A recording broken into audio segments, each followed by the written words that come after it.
How Long Will It Take Them to Die is the fourth full-length record from independent folk rock group Goodnight Texas.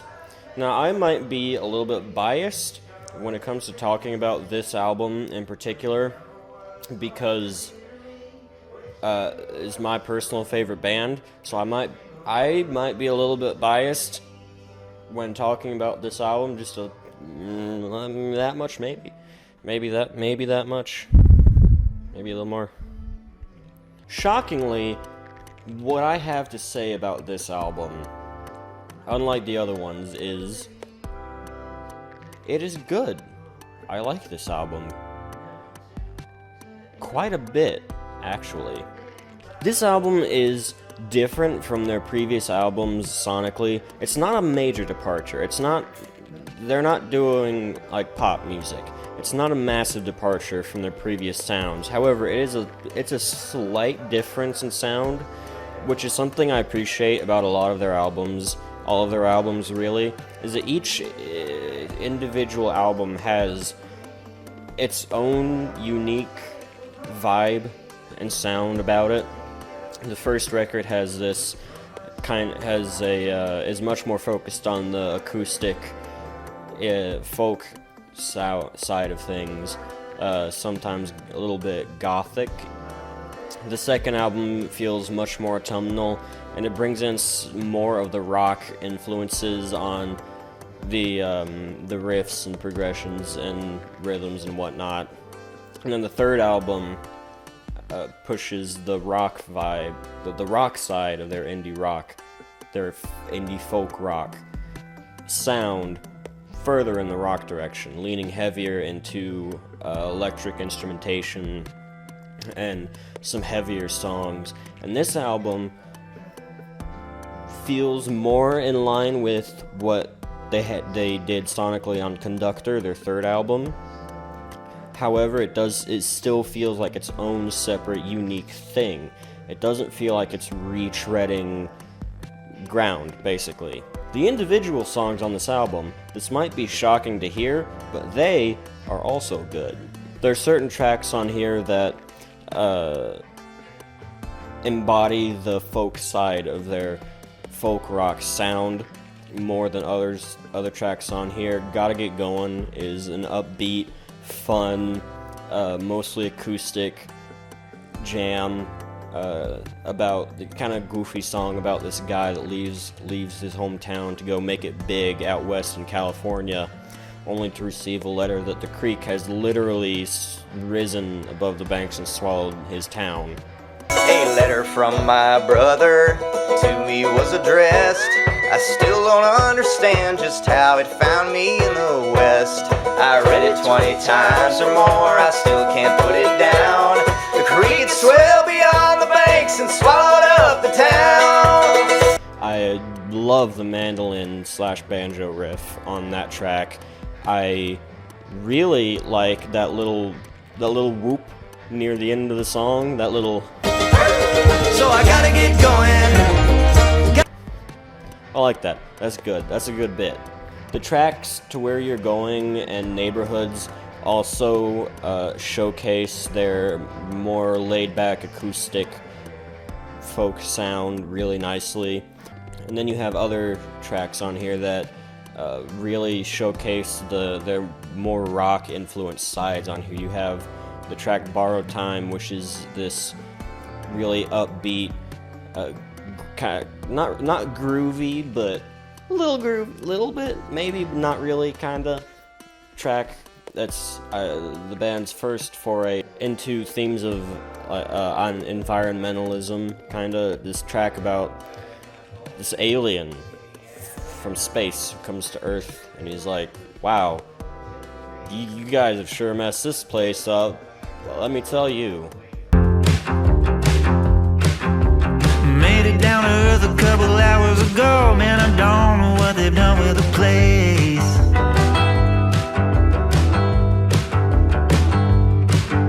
Yeah, they got gravity, but I like it better in space. And then you you have a track like Hypothermic, which is one of my personal favorite tracks on the album, which is probably the heaviest song that they have in their catalog up to this point. It's this really great, dark, moody, brooding, atmospheric ballad that paints this story, this picture, with these vague lyrics full of this moody imagery of painting this picture of like paranoia and fear, and this feeling that there are headlights behind you, they've been there for a little too long, that these people are coming to get the protagonist, the narrator of the song. Driving in a cold sweat, there is no one on an icy highway northbound to Alaska. Hypothermic, where the sun can't find me. Pistol in the glove box with a shot left, in case they come for answers to the questions only I know what it is they're after. And then you get towards the middle, you get this really heavy, distorted guitar riff that comes in and hits like a ton of bricks.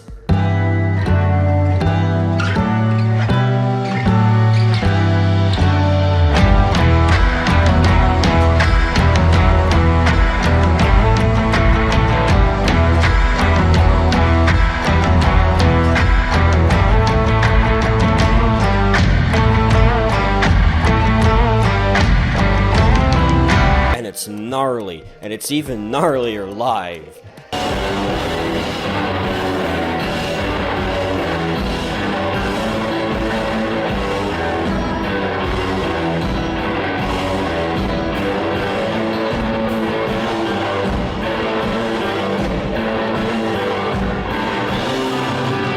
But then lyrically on this album, you also have other tracks which I think really showcase their strong suits lyrically.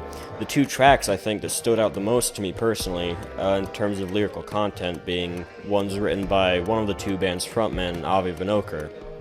The track I'd Rather Not being it's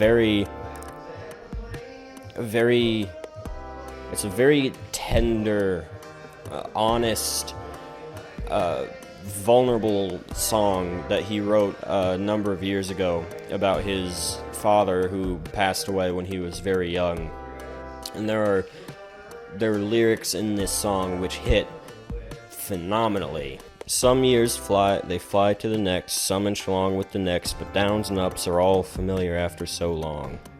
I've been dealt a hand that's missing cards, but it's what I've got. I could try to deal with all the pain, but I'd rather not.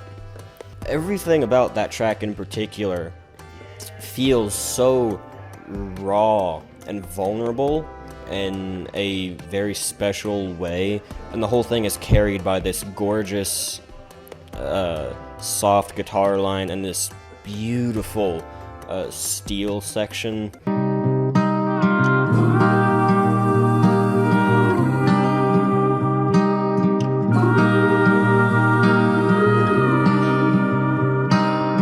And then the other track on this song, which I think might be, personal opinions aside, might be one of, if not the best song on the album, Jane, Come Down From Your Room.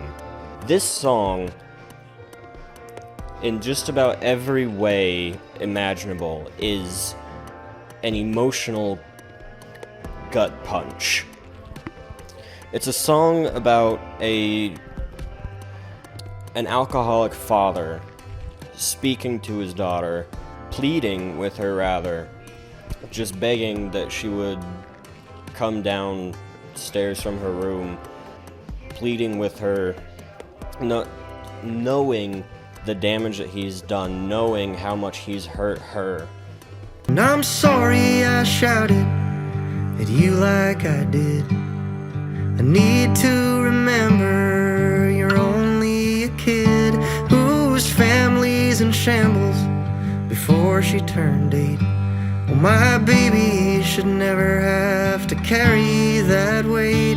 He pleads with her to not carry the anger that she feels towards him for his numerous failings as a father, to not carry those and project them onto someone down the line who will come along and who will love her and want to be with her.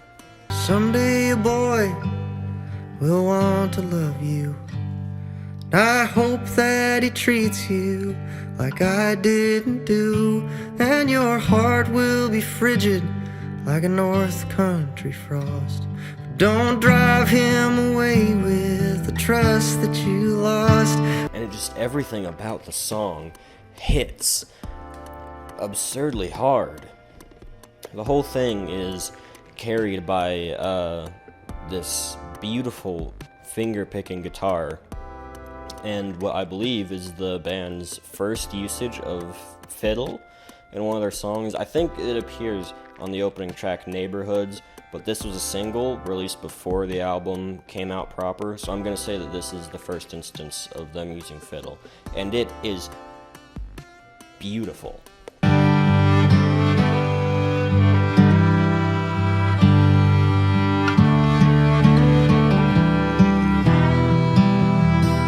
How Long Will It Take Them to Die is a very good album. These guys are one of my personal favorite band for a reason. They're good. They're really good at what they do. And this album, I think, some of the songs on this album showcase just how good they are at what they do. I would like to make a video on them a little more in depth at some point, maybe. So I'll leave that here for now. So yeah, go listen to them because they're really good and I like them a lot. They're cool and awesome.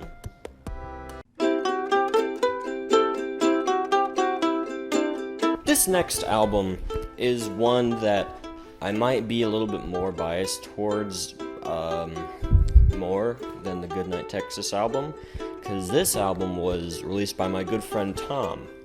I'm gonna touch on this album just a little bit shorter than I've touched on the other ones. Part of what I want to get across with talking about this album, what I find interesting about it, is that I think it exemplifies really nicely the point in time we're at in regards to art and putting art out there, because we are in a point where you don't have to have the money to rent an expensive studio or play around at 100, 300 different bars until someone happens to accidentally come across you and kind of dig your vibe a little bit. You can just record something.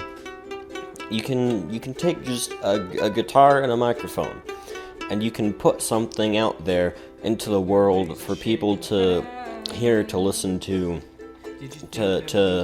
resonate with, to feel something. And I think that's really cool. And it's also a pretty good album, considering. It's an album that was put together in his office, which is essentially just a bedroom, in like, I believe, 1 week maybe, with just a few instruments and a Yeti microphone and Audacity, and that's about it. And it came out pretty good, I'd say, and I think that that's just really cool. Aside from that, the songs themselves are also pretty cool. The track Witches is this really neat, ominous, kind of borderline gothic feeling track about witches. It's got this really nice riff to it. It sounds to me like it was inspired by some subgenre of metal or another. I'm not the metal guy, Tom's the metal guy, but that's what it sounds like to me.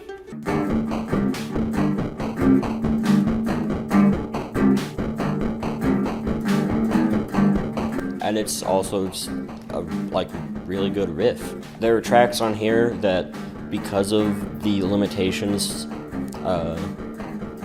set on him by what he has access to and what he doesn't, in terms of instruments and tools, a lot of it winds up sounding fairly experimental and different and unique, which I think is one of its best strengths, but is also a weakness for it, because that does mean that it doesn't feel or sound as full as it would have benefited from.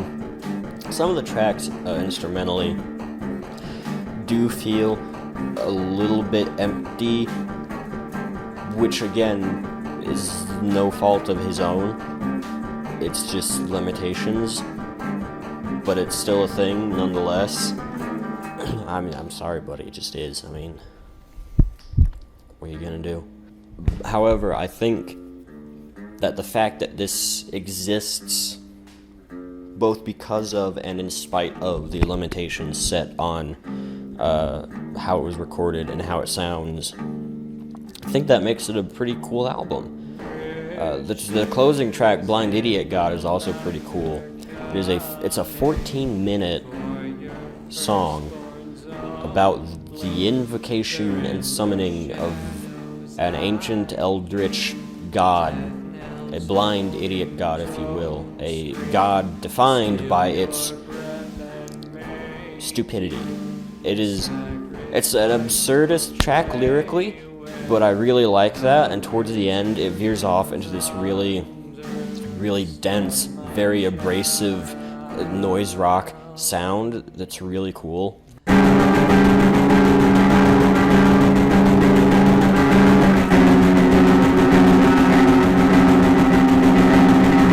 And while that noise rock section doesn't sound as polished as it could have if he had access to other equipment and tools and stuff, I think that is a good example of what I mean when I say that the limitations set on how this was recorded actually also, while being a weakness, it also is kind of a strength of it, because that gives the noise rock section of that song this rawness, this energy to it that wouldn't have really been there, in my personal opinion, had it been a lot more polished and cleaned up. So yeah, that's a decent album. You did pretty good. You did okay, buddy. It was fine. It was alright. You should go listen to it, because you should support my friend, who I like. You know, it's fine.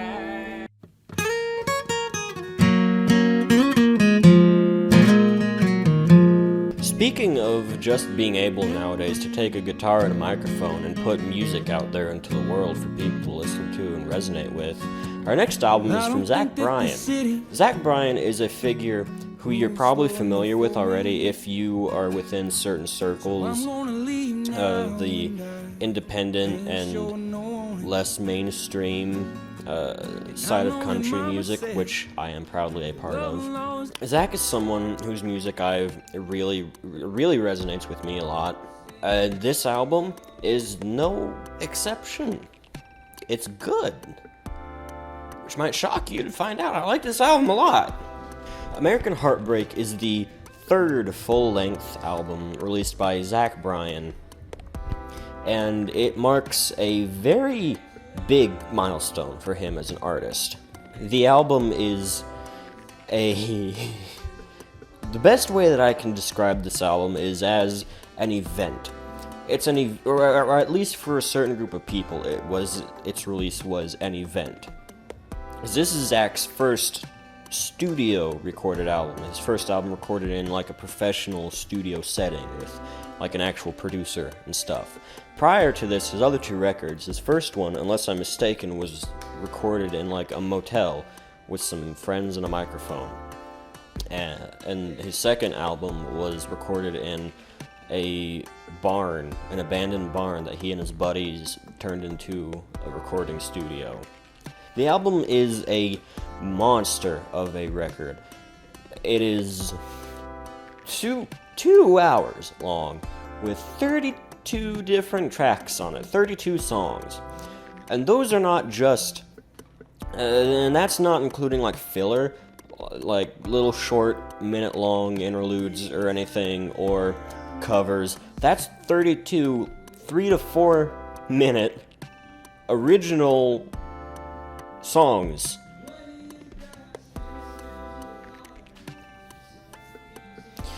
I don't think this man is human. I don't think he's human. I don't know what kind of black magic he uses to do what he does, but I want some of it. I want some of it. This album is a lot cleaner than his previous 2 albums, but it also retains a lot of that same spirit, that same do-it-yourself, scrappy, independent, upstart, youthful spirit. The songwriting on here is nothing short of stellar as well, which is something that you kind of just come to expect with this guy once you start getting familiar with his songs. There are tracks on here that are just extraordinarily raw, hard-hitting, emotional songs. You've got tracks on here like what probably is like one of the standout tracks for me personally, She's Alright, which is a song that he wrote about his mother, who unfortunately passed away when he was young. The whole song is a brutally honest gut punch of a track where he sings about missing her, and he sings lines on here like, "Well, the moon in New York tonight was beautiful. I wish you were around to see it too. I'm so happy I could cry. Why'd you have to go and die like that?" Look good tonight. The moon, she's shining, and we'll be alright. 'Cause she's still smiling. The city lights will blow mama's mind. The more I search, the less I find. But I'm alright, 'cause she's here tonight. The entire track has got this raw emotional edge to it that makes every line, every vocal delivery hit beautifully well. And then you have other songs on here that hit just as much. You have songs like what is probably the biggest song on this album, Something in the Orange, which is this brutal, raw breakup song where he sings, "To you I'm just a man, to me you're all I am. Where the hell am I supposed to go? So I poison myself again, something in the orange tells me you're never coming home. If you leave today, I'll just stare at the way the orange touches all things around. The grass, trees, and dew, how I just hate you. Please turn those headlights around." And his vocal delivery on so many of these tracks is extremely raw. His voice on certain songs, it's cracking, it's popping, it sounds like it's about to snap. The way towards the end of the song, Something in the Orange, the way that he like growls, "How I hate you," it hits really well. Grass, trees, and dew, how I just hate you. Please turn those headlights around. And you have songs on here that really exemplify this kind of melancholic youthfulness, which is something that is present throughout a lot of his songs, on this album and prior albums. There's this kind of excited, upbeat, we're alive, we're here, youthful attitude, but there's also this strange kind of morose melancholy to a lot of those songs. The songs Heavy Eyes and Highway Boys exemplify this. This sound is feeling very well, in my opinion. Ultimately, while I really appreciate the size and the scale and the scope of this album feeling so big, feeling like a real event, that length can also be somewhat of a detriment, I think. Every song on this album is good. I don't think there's not a bad song on the album. However, it being such a long record does unfortunately mean that certain songs kind of slip through the cracks as you're listening to it. They're going to be songs that stick with you more than others. And I think that's only made more apparent by the 2-hour runtime of this thing. However, I think if it was any shorter, it wouldn't have felt like such a raw event of an album. It's a fantastic record with some gorgeous, beautiful lyricism and some really nice sounding instrumentation production. There's really no doubt that like the pure instrumentation and production on this album is the best that it's been. A lot of people will prefer his more lo-fi, do-it-yourself, scrappy sound off of his previous 2 records, and that's entirely fair. I get that a lot, but also I think this opens up so many opportunities, so many avenues for ways that he can experiment musically in the future, and I for one am really looking forward to where he goes with this. I genuinely think that at some point in time in the future, this guy will be talked about in the same breath as some of the biggest country legends of prior decades. I mean that absolutely sincerely.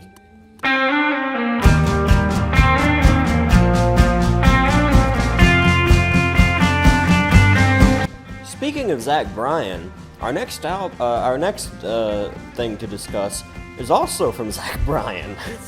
So after releasing American Heartbreak, Zach went on tour.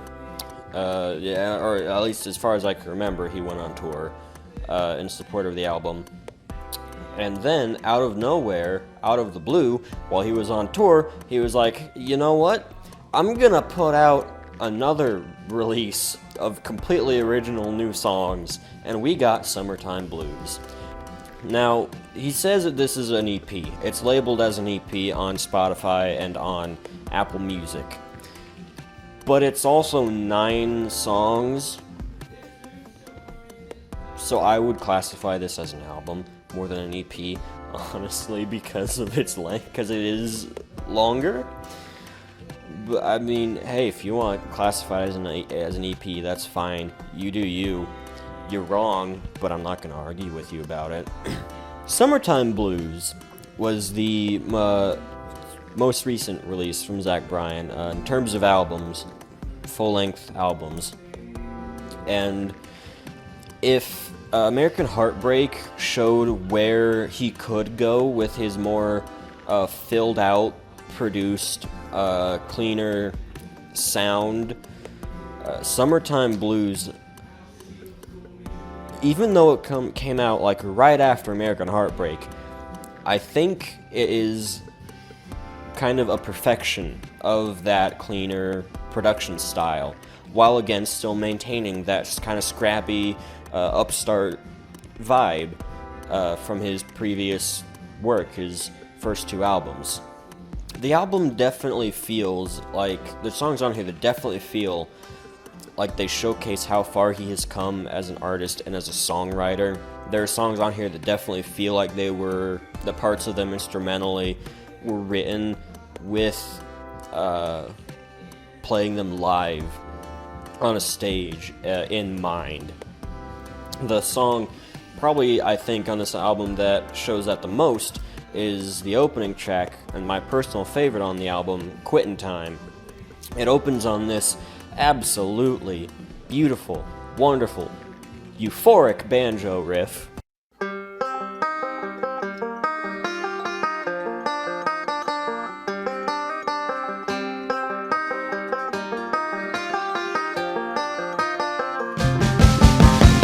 I love that riff so much. I think it's really cool. And then the rest of the song proceeds to be really cool and good too, but then towards the end, all the instrumentation just cuts out, and you get this really, really cool extended banjo break.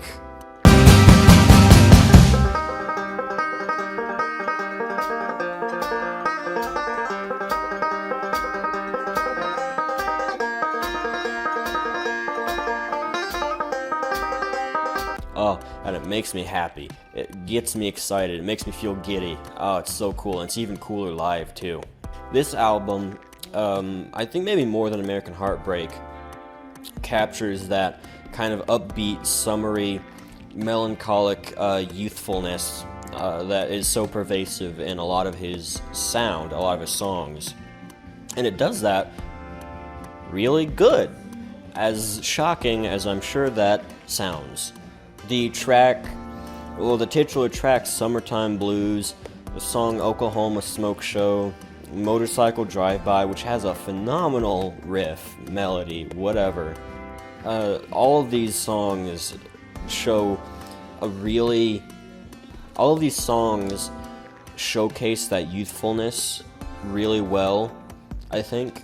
And then you have other songs on here that show his talent at writing stories, writing ballads. You got Matt and Audie, which is kind of this like Bonnie and Clyde story about these two lovers who are down on their luck, who were just barely scraping by, and so they decide to leave town and hatch a plan to rob a bank together. And Zach sings the chorus on this song. With this very raw, vocal style that sounds like it's about to break, like it's about to fall apart. Won't you load up this bag because my sweet Audie is tired?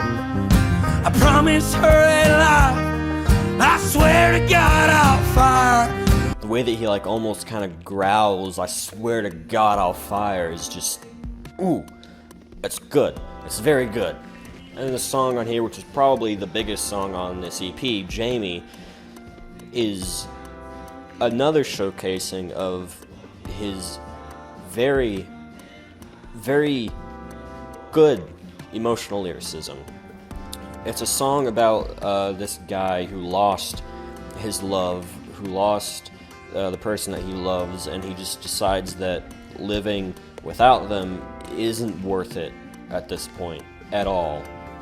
And so he leaves the bar drunken one night and intentionally starts this confrontation,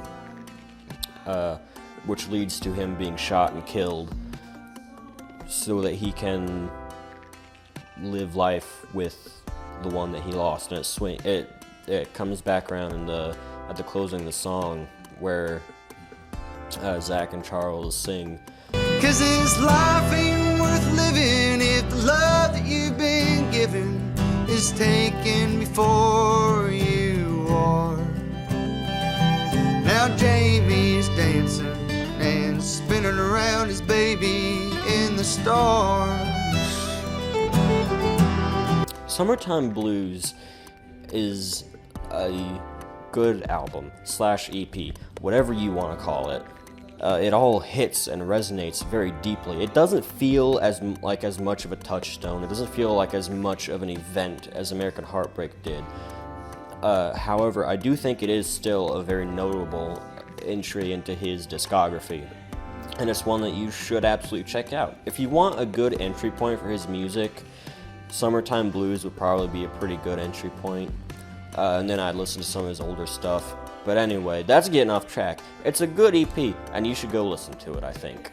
Alright, before we get on to the last album that I want to talk about in this video that's probably way longer than it should have been, I do have a few honorable mentions that I'd like to at least bring up in passing, because they're albums that, while I don't really have enough to say about them to justify making this video even longer, I still want to mention them because I enjoyed them and I think they're good, and I want you to listen to them.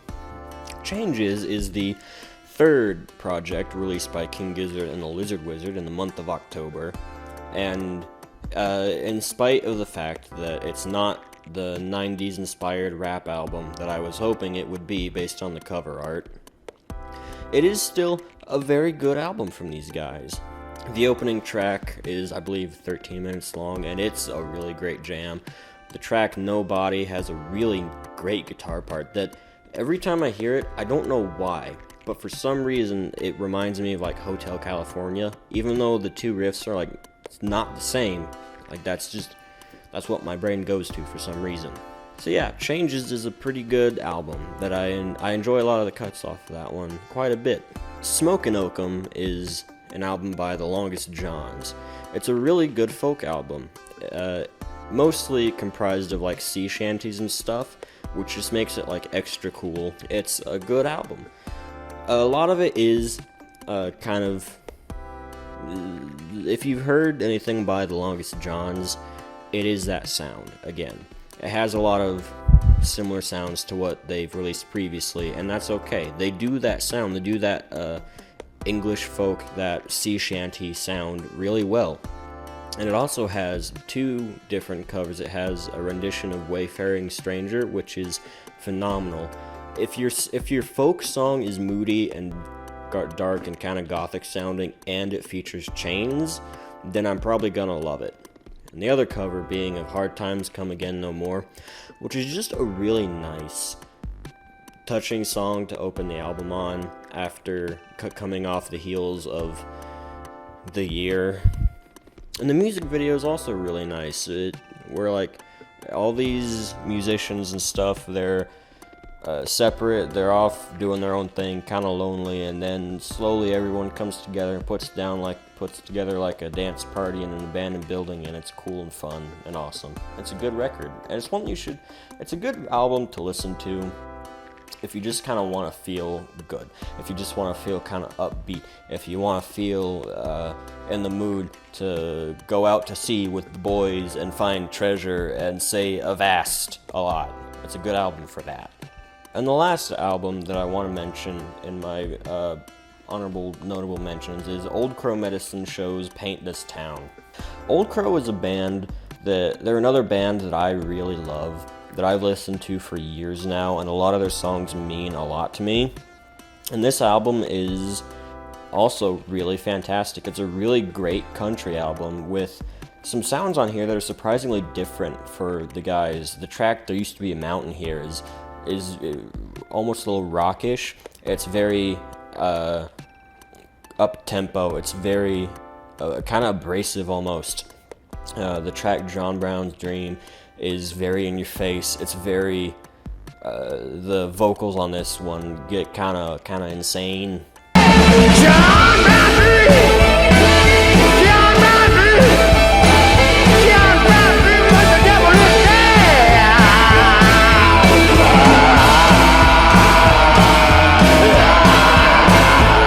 is D Ford Rides Again is a really great track. That's also really nice homage to one of country music's earliest African American stars.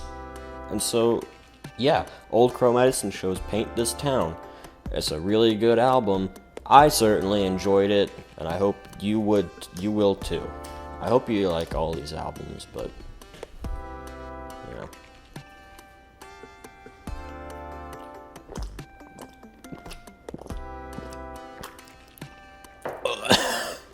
And as we draw this video to a close, the final album that I want to speak about is from a little artist that I haven't talked about here yet before, Zach Bryan.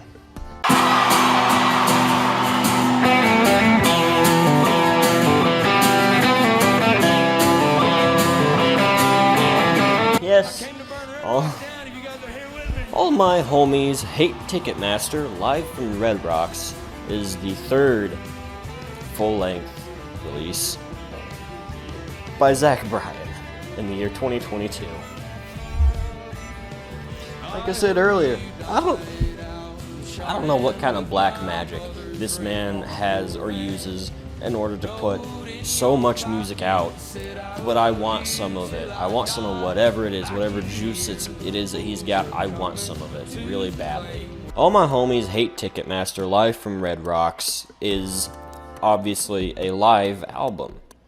And there's not a whole lot here in terms of lyricism to cover, because obviously since it's a live album, it's a lot of retreading songs that have already been released on previous albums. However, what I want to mention and talk about with this album in particular is the way that it feels being a live album. This is, I can't really think of a better way to cap off what the man did in 2022. Beginning the year with a 2-hour, 32-song-long album, a triple album, which was his first album produced in a professional studio setting, to going on tour to support it, to headlining massive shows, to headlining Red Rocks in November, playing out there in Colorado in the freezing cold as snow is pouring down, with hundreds of thousands of people in the audience screaming and cheering and singing every single word. And the album exudes this feeling of excitement, of energy, of joy and youth, and of life. The album, this album is probably the album that I listened to last year that feels the most full of human life. The album feels like an event in the same way that American Heartbreak felt like an event. Even though it's not new material, even though it's not professionally produced in a studio, it feels like an event. It feels like a milestone in a particular person's life, which they want to share with a huge group of people, a whole crowd of people, and not just that crowd of people attending the show, but with the rest of the world by recording it and putting it out there. And this, the live album really showcases how far he has come as a live performer, as well as so many of the songs from his previous albums, his first album in particular, are performed on here with a new vigor and life that really makes them hit in a more intense way, honestly. I adore the lo-fi do-it-yourself sound on his first album. It gives a lot of those songs a real tenderness, a real rawness, a real honesty. But a lot of them really do hit that much more impactfully played in this live setting with all this extra instrumentation, with the sound of people, hundreds of thousands of people excited, cheering, who don't care, who don't give a shit how cold it is, who don't care that they're standing out there for an hour and a half, 2 hours in the freezing cold, in the snow.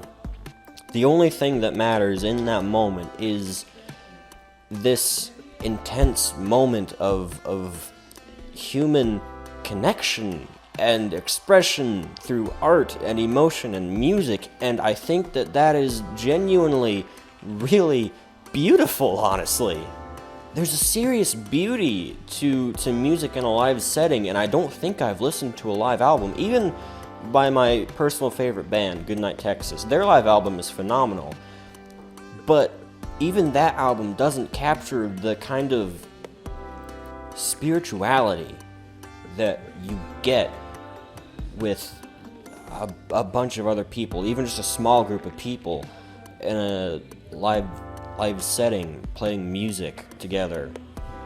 There's a certain connection, a certain spirituality, and a certain understanding between two individuals, 300 individuals on this rock spinning in space, just trying to get by. There's something that very special that comes about when live music is there in the process, whether you're on the porch with family, a couple friends, just playing very simple songs and just cutting the bowl in between, or whether you're playing at Red Rocks in Colorado in the pouring snow in the prime of your youth with hundreds of thousands of other people. And this album expresses that in a way that I didn't really think was possible for a recorded album. On every one of these songs, you can hear the crowd. You can hear the crowd, like, loudly, like, shockingly loud. Like, the crowd in this album is practically an instrument. They're used in the songs. It's It's a part of it. It makes the album feel like a living, breathing thing. And it's awesome. Also, I want to mention real quick that the closing track on the album, Revival, which was the closing track off his second album, is the perfect way to close out live shows. And the way that he performs it is just phenomenal. You see, it's a 4-minute song, 4 or so minute song on the album, the original version on his second album. It's probably the song in his discography that showcases that youthfulness that I've been talking about this whole time the best. It's a song about having taking the imagery of like a tent revival, like a Southern Baptist tent revival, that intense spirituality, that intense emotion, that movement, and putting it in the context of just staying up all night with your pals, drinking a little too much, and listening to Johnny Cash on the vinyl. And when you translate a song with that kind of imagery, with that kind of lyricism into a live setting, it's nothing short of electric. And then throw into the fact that the live version is 11 minutes long. It's even better, because after the first couple of verses, the rest of the 11 minutes is dedicated to Zach introducing every individual member of his band as they take a break, an instrumental break, and get a moment to shine, which is not anything like new in the music scene. This is something that like bluegrass and old-time musicians have been doing for decades, years and years and years. It's nothing new, but the way that he does it on stage just feels so electric, because it feels humble. It feels like he really loves these guys. Like these are his boys, his buddies. It feels like he really genuinely wants people to see them doing their thing, and people to appreciate it, and people to feel it. He really wants people to resonate with what his pals are doing, and he wants them to have the spotlight. He wants them to have a moment to shine in a very genuine way, and that's really cool. Aside from the fact that it being an 11-minute jam is awesome, and the fact that each of the individual breaks give me this feeling of like ecstatic excitement, that's cool. And throughout the entire thing, you can hear the crowd going crazy during each and every break, each instrumental break, every guitar solo, this really cool killer drum solo where Zach introduces him and he goes into this solo, and then at the very end the drums cut out. All instrumentation cuts out. It's just pure silence as you hear the crowd in the background just going nuts for a good 20 seconds.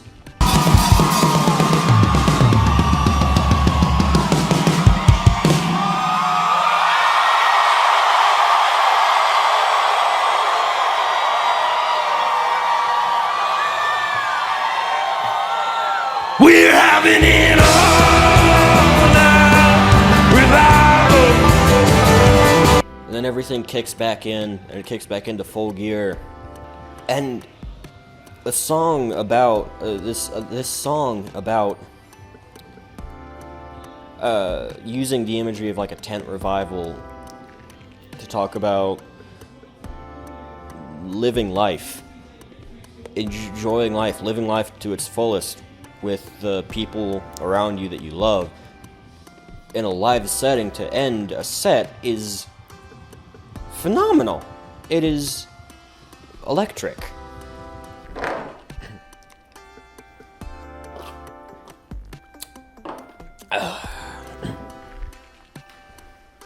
This album, I've said it several different times. I mean, I'll keep saying it because it's true, it's accurate. This album captures, I think, what music, in my personal opinion, this album captures what music really, at its core, is about. in my personal opinion anyway. It's a live album that transports you to a particular place in time. It's an album that makes you feel every emotion, every beat, every bit of lyricism, every piece of instrumentalism. It makes you feel it in such a real way, or at least it does for me. I mean, music is totally subjective. Art, it's the way art makes you feel, it's subjective.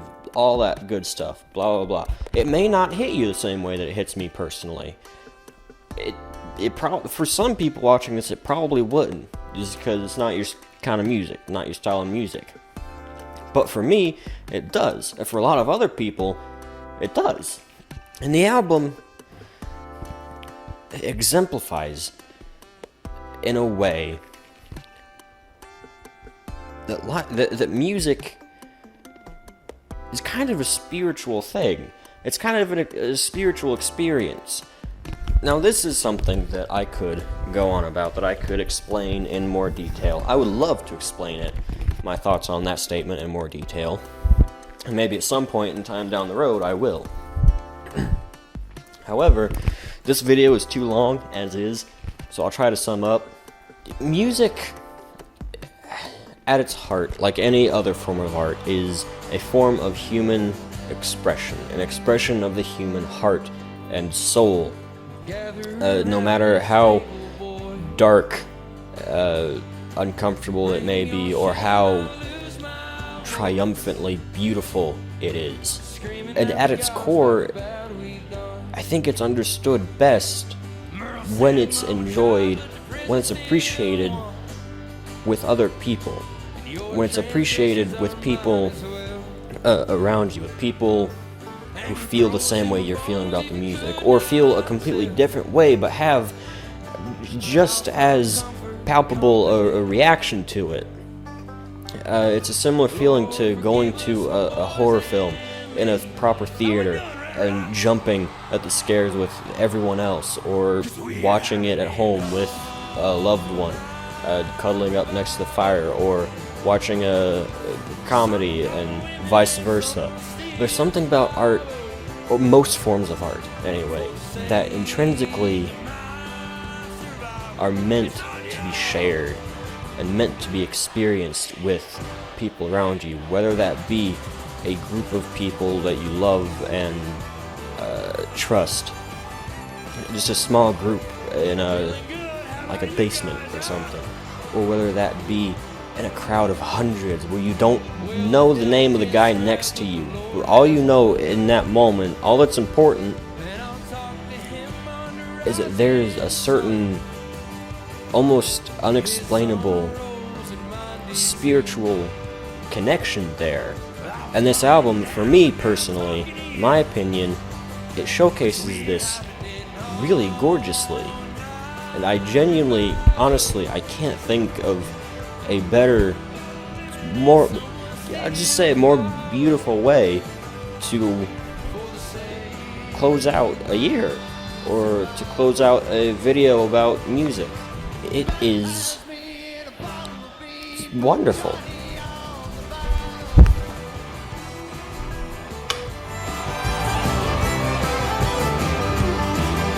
To the right of me, playing in Morrison, Colorado, from the small town of Oolaga, Oklahoma. He's been playing on the keys all evening. He came here